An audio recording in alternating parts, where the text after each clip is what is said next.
Wala akong makakatayo yata dito. Parang di ko na kahit tumano. Pero purihin ng Diyos, una-una sa lahat, ay nagpapasalamat ako sa Panginoon kasi karawan ko pala ngayon.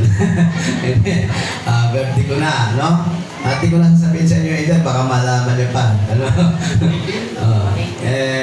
Nagpapasalamat ako sa Diyos kasi umabot na naman ako sa kaarawan ko na nandun yung pag-iingat ng Panginoon sa buhay ko. No? At hindi lamang sa akin, kundi higit sa lahat sa mga pamilya, sa mga anak ko, pagkabat hindi kami magkasama. Pero ako ay nagpapasalamat sa Panginoon dahil yung mga anak ko, kumbaga yung itinanim ko sa kanila na salita ng Diyos ay hindi nila iniwan. No? Kaya napakabuti ng Panginoon dahil sabi nga, kung ikaw ay nagtanim, ikaw ay aani.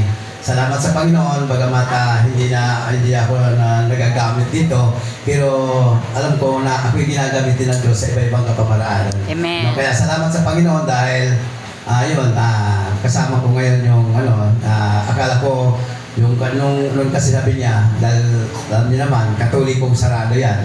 Pero alam niyo, napakabuti ng Diyos. Kasi yung saradong pintuan ay binuksan ng Diyos. Amen. Kumbaga, ngayon kasama na natin siya, hindi na siya nakabase sa reliyon, kundi naniniwala na siya na ang kaligtasan ay hindi sa reliyon, kundi sa ating Panginoong Hesus. Amen. No? Kaya salamat, at ako nagpapasalamat sa Diyos dahil alam ko na kaya ako nilagay dyan, dahil alam ko na may plano